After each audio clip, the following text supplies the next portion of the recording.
Before we get started, can you please, pretty please hit that subscribe button, leave a comment, and hit the like button. Thank you. This story is about Shannon Christian and Christopher Newsom. They were carjacked, kidnapped, and more. Just listen to the confession of the Tarvis on the stand of all the horrible things they had to endure. Mr. Cobbins, you've indicated that you wanted to tell this jury what happened. Yes, sir. Go ahead and do that, sir. Yes, sir. On New Year's of 06, 07, me and my girlfriend and my best friend came down here to Knoxville to celebrate New Year's with my brother. This is the first New Year's that he's been out since we were young teenagers, and I haven't seen him in years, and he had went to the penitentiary for carjacking, so I hadn't seen him, and I just wanted to reunite with him and see how he was doing. I had previously came down 2 or 3 times before that, so when me, my girlfriend, my best friend, and his girlfriend came down here, we spent New Year's together, and Stacy Lawson, George's girlfriend, went back, and we stayed down here. Saturday afternoon, I get my coat, we leave. As we're walking out of the house, out of the yard, I notice Eric Boyd, his car is down the street, like 2 or 3 houses down the street. He said he's gonna take us over there. So we get in the car. As we get in the car, my brother and E is telling me about this girl, how cute she is and how she get money. She's a hustler, and they want me to meet her. And E says he's been knowing the girl for a while because he used to date her cousin. That's how he know the girl. So I'm like, all right. So it's around dark now. It's dark now, and we pull into some apartments. So we're riding around the apartments, and we done rolled around about twice. I'm like, what's going on? Why y'all riding around the apartments? So he's like, man, it's been a while since I've been to her crib. I gotta remember which one is her crib. So next thing I know, we pull back in a parking spot. He's like, that's her apartment right up there. So we pull back. He puts the car in park, but he never turns the car off. He puts it in park. He looks at my brother, and they both jump out of the car. They run right in front of where we just parked to this white SUV. I noticed at the SUV, it was a girl sitting in the driver's side and a guy standing at the driver's side. The door is open, and they're hugging or kissing or something. So my brother and E, they carjacked these people. And my brother walks in with the girl. He got her by her arm, and he's put his hoodie over her, and the hood is over her head. Her eyes are blindfolded with a bandana, and he comes in. Eric Boyd comes in behind him, holding the guy. The girl is got a bandana around her eyes and her hands bound in front of her.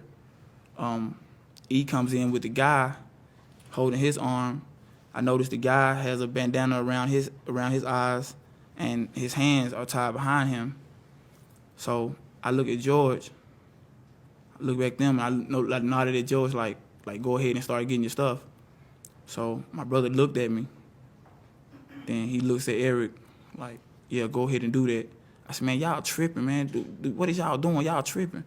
He like, man, whatever. So as E and the guy turns to leave out of the door, I leave out of that whole little scene happening in the little sunroom. So I leave out of there, going through the living room, through the kitchen, back to the back bedroom where me and Vanessa slept. I went back there to wake her up. George is grabbing his things.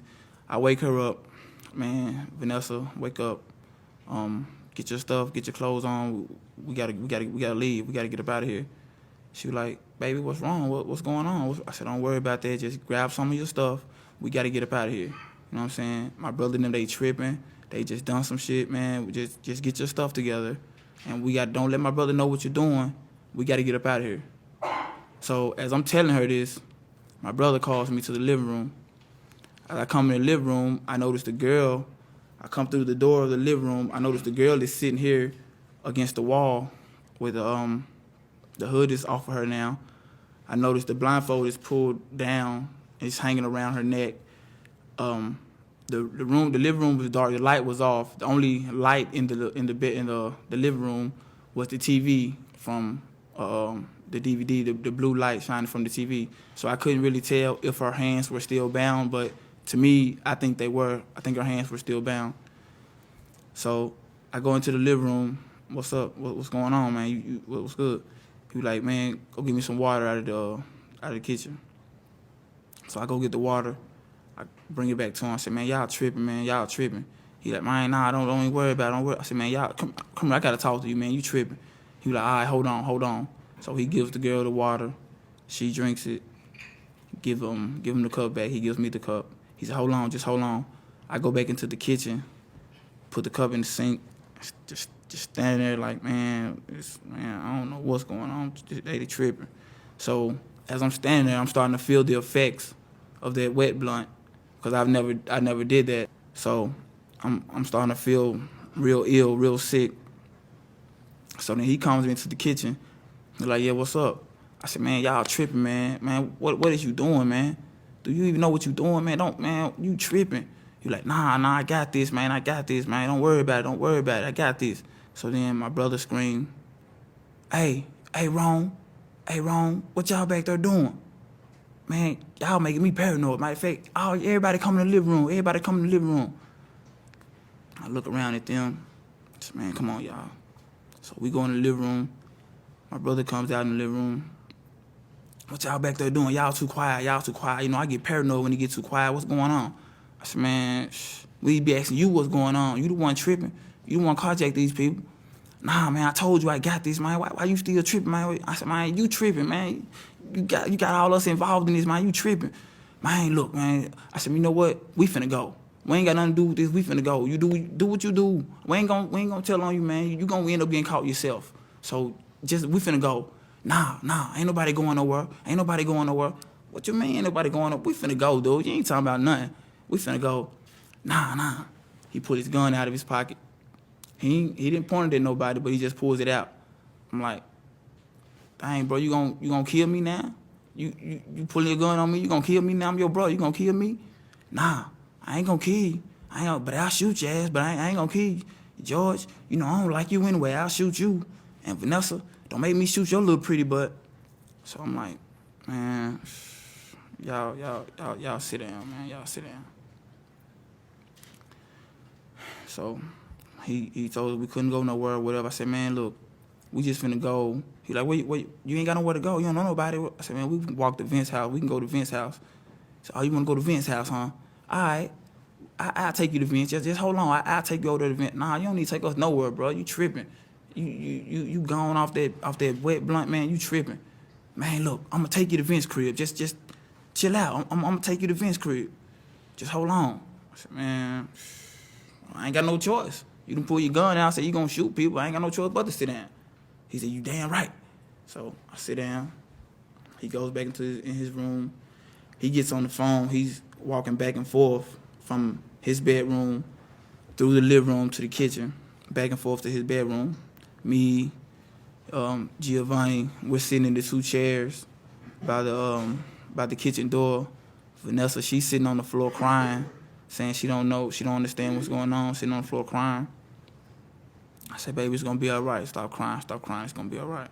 Look, you know I don't trust you, so you gotta do something for me to trust you. You gotta do something, you know what I mean, so I can trust you. You gotta earn my trust. Him and George had got into it previously, about a few days before that, and he had pushed G up against the wall or whatnot, so I could tell G was kind of scared of him. So G was like, all right. So about 5 or 10 minutes later, G and my brother leave. While they're gone, the girl is still in my brother's room. Vanessa's she's telling me her stomach is hurting. So she gets up and goes to the bathroom. I tell her that I'm finna go and check on the girl. As I go and check on the girl, ask her, is she okay? She asked me, could she get some water? I brought her some water out of the refrigerator. When I went into the room, she's laying on the air mattress with her hands bound over her head. She's laying on her back. Her hands are tied, still tied like this, and tied to a duffel bag full of free weights and books and stuff. Same thing with her feet. Her ankles are tied, and it's tied to a duffel bag. It's tied to a duffel bag with weights and books in it. So I untied her hands. Well, I didn't untie her hands. I untied the string that was going to the duffel bag. I untied it so she could sit up and drink the water. I gave her the water. She drank the water like that. She asked me what's going on. I said, I don't know. She asked me where her boyfriend is. I said, I don't know.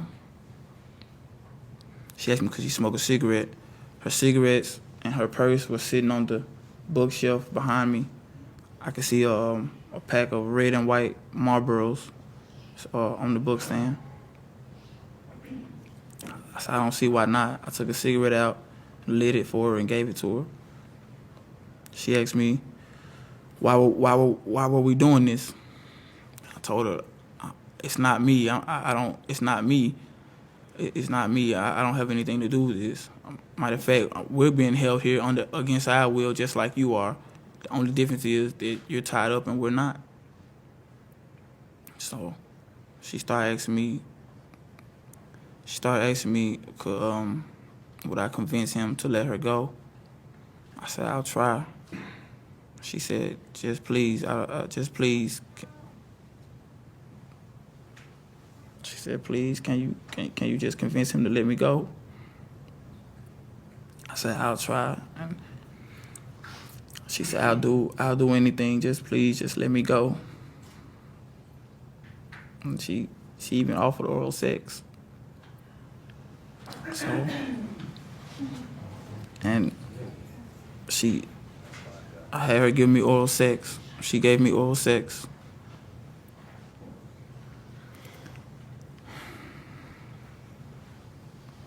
As I started to ejaculate, I heard a noise outside, and I heard Vanessa's flushing the toilet.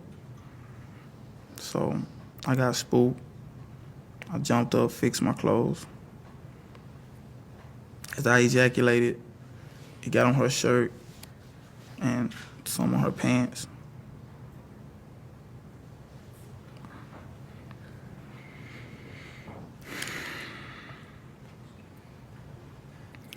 I fixed myself. I fixed my clothes. I put her back like I found her, and went back into the living room and sat down. Vanessa came out of the bathroom. We sat there on the floor, just sat there looking stupid. A few minutes later, Slim, my brother, George, both of them come back. They come back in. George was looking crazy. My brother came in, went back to his bedroom.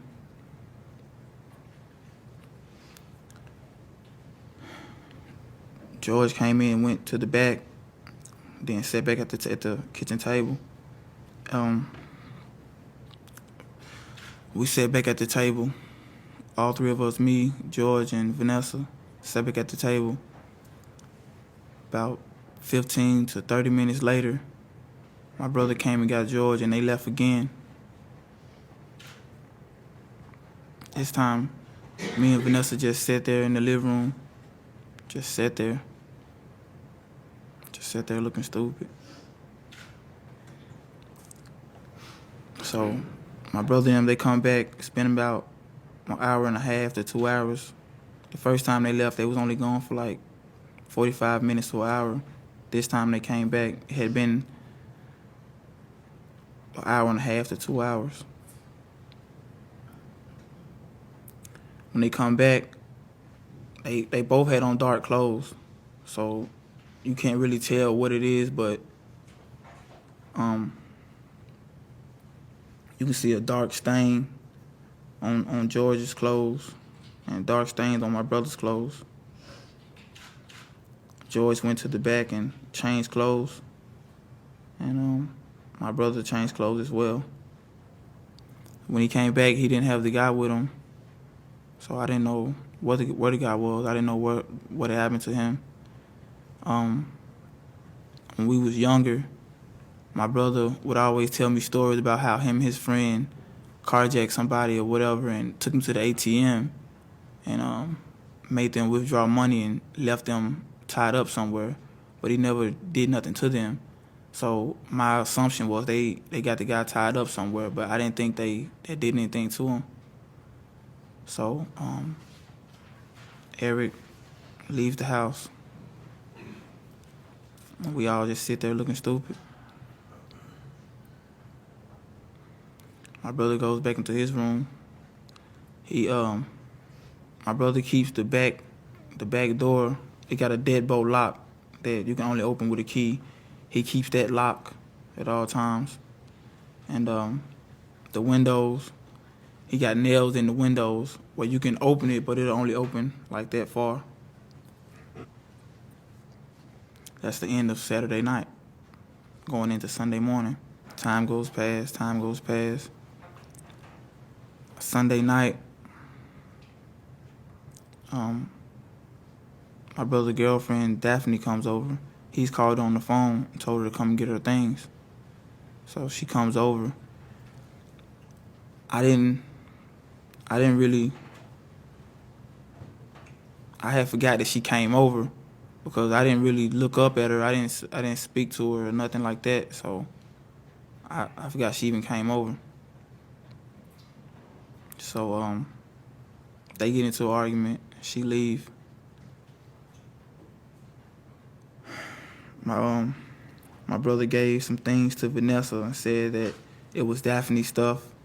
That since she didn't want it, if Vanessa wanted it, she could have it, or he was just gonna throw it away. Which, come to find out, it wasn't Daphne's. It was Miss Christian's.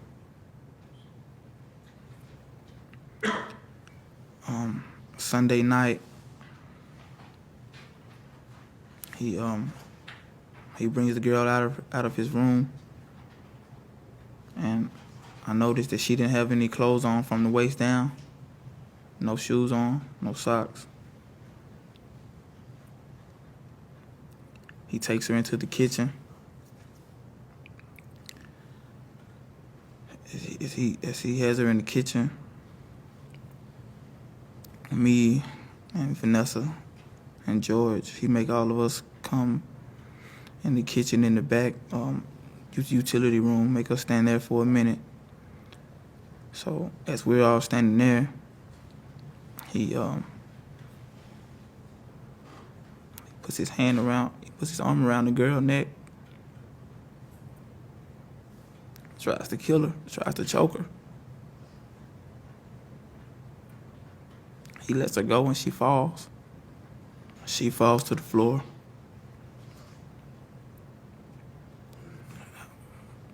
We're all thinking that he didn't kill that girl. I said, man, what are you doing, man? You tripping. So at this point, it wasn't even no talking to him. He was just like a madman. He was just crazy. So I'm not knowing what to do. I'm feeling bad because I done brought my girlfriend and my best friend down here, and now we're all caught up in this madness. I don't want anything to happen to them. I don't want anything to happen to me either. So I didn't do nothing to stop it. I didn't do anything to stop it. When the girl was on the floor, my brother waved his gun at Vanessa, made her come and check the girl's pulse. And Vanessa said, I don't know. I can't tell. I'm not a nurse. I don't know what to do. I don't know. So he looked at me. I said, man, I'm not doing nothing. You might as well shoot me right now. I'm not doing nothing. He said, man, what? He looks at me and then looks at Vanessa. And, man, well, get this bitch out of here then. Take her in the other room. I said, man. So at that point, I'm like, okay, this is our chance. This is our chance to escape. We can get out of here. So I said, come on, George. We going to the living room. Nah, George, you stay in here. You stay in here with me.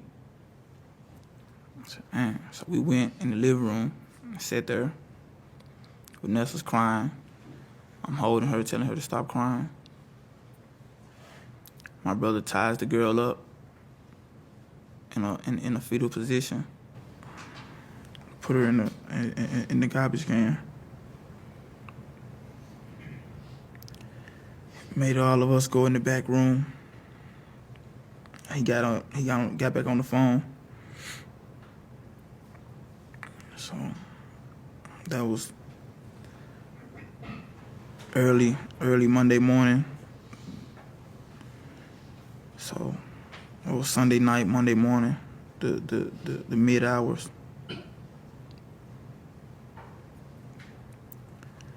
He as it started to get daylight,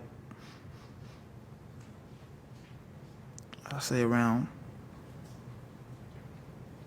honestly I don't know what time it was, but after it got daylight, he left.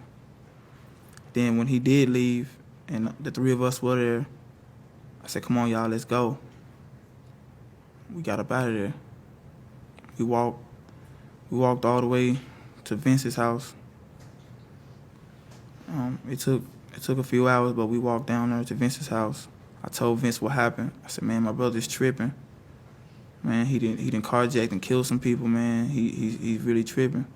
I don't know what to do. I'm scared. I don't know what to do. He said, well, did you have a part in it?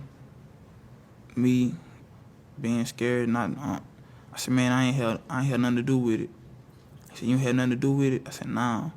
He didn't rape that girl, and I think they didn't kill dude. I don't know. He said, man, you didn't have nothing to do with nothing. You didn't have nothing to do with nothing. I said, nah, man, I ain't had nothing to do with nothing. And I admit I lied. I lied because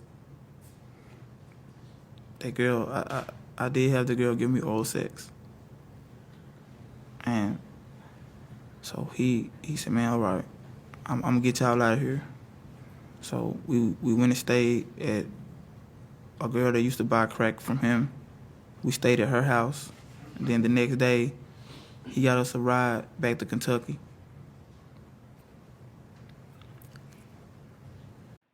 Latarvis received life in prison without the possible of parole for the death of Shannon Christian and Christopher Newsom. Don't forget to like, comment, and subscribe. Thank you.